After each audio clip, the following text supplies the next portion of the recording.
ফকির যদি ভিক্ষা চাওয়ার সময় একটি কথা বলে ফেলে, এই কথাটা বলার সঙ্গে সঙ্গে আপনি ফকিরকে কখনোই খালি হাতে ফেরত দিবেন না। যদি তারা ভিক্ষা চাওয়ার সময় কথাটা কোনোভাবে বলে ফেলে, আপনি তাকে অবশ্যই কিছু দিবেন যদি আপনার সামর্থ্য থাকে। তাকে না দিয়ে আপনি কখনো বিরত থাকবেন না। কারণ বিশ্বনবী বলেছেন, যদি কোনো ভিক্ষুক, কোনো সাইলকারী কোনো ব্যক্তির কাছে এই কথাটা বলে ভিক্ষা চায়, আর যদি সে ভিক্ষা না দেয়, তাহলে আল্লাহ পাকের লানত পড়বে ওই লোকের উপরে। ও না দেওয়ার কারণে তার উপর লানত পড়বে, সে গুনাহগার হবে, সে পাপী হবে। এজন্য এই বিষয়টা আমাকে জানতে হবে। কারণ আমরা রাস্তাঘাটে বের হলেই আমাদের পাশে, আশেপাশে, চতুর্দিকে কিন্তু ফকির মিসকিন সব সময় আমাদের পাশে আসে, আমাদের কাছে ডাকে এবং আমাদের কাছে চায়। আমাদের কাছে চাওয়ার সময় এই কথাটা অনেক ফকির আমাদের কাছে বলে ফেলে। আমরা অনেক মানুষ আছি তাদেরকে দেই না, বরং দেই না তো অনেক মানুষ আছে তাদেরকে এতটা কষ্ট দিয়ে কথা বলে, যে কষ্ট পাওয়ার পরে অনেক ফকির আছে যারা প্রকৃতপক্ষেই অভাবী, যারা খুব কষ্টে পড়ে, দুঃখে পড়ে আসছে, মানুষের কাছে হাত পাচ্ছে। এদের কাছে যখন কোনো মানুষ গালমন্দ করে কোনো কথা বলে, তারা দু চোখ দিয়ে শুধু পানি বেয়ে ছেড়ে দেয়, কিছুই করতে পারে না। আমাদের সমাজে অনেক মানুষ আছে যারা প্রকৃতপক্ষেই পেটের দায় তারা ভিক্ষা করে।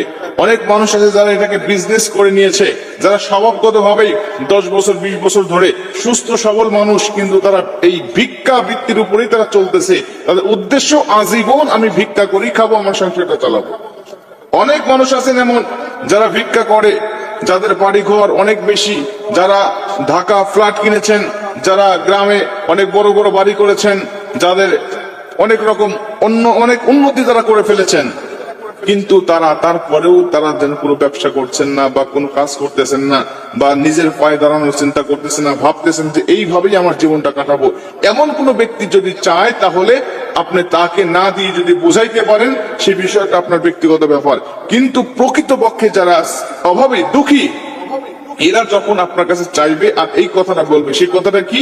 আল্লাহ রাসূল সাল্লাল্লাহু আলাইহি ওয়াসাল্লাম বলছেন, যেই ব্যক্তি তোমার কাছে ভিক্ষা চাইবে আল্লাহর রাস্তে, বলবে যে আল্লাহর রাস্তে আমাকে কিছু দান করেন, তখন তুমি ওই ব্যক্তিকে ফেরত দিবে না।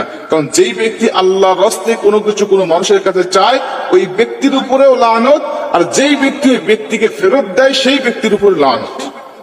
মানে আল্লাহর রাস্তে কোনো কিছু কখনো কারো কাছে চাওয়া যাবে না। আল্লাহকে কেন আমি সামনে দাঁড় করাচ্ছি? আল্লাহকে কেন আমি সামনে দাঁড় করাচ্ছি? আল্লাহকে দোহাই দিয়ে কেন আমি ভিক্ষা করব?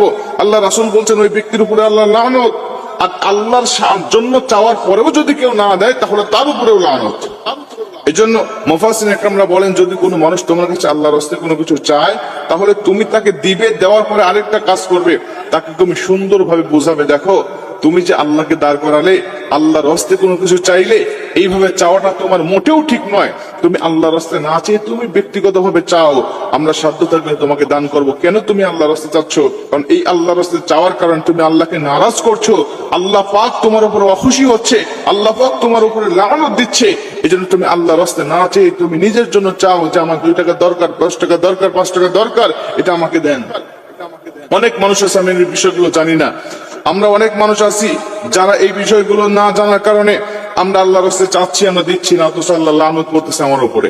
এর জন্য আপনি তাকে বোঝাবেন, আপনি তাকে বোঝানোর চেষ্টা করবেন। কারণ আজকে পেশাদারি ভিক্ষুক আমাদের সমাজে সবচেয়ে বেশি।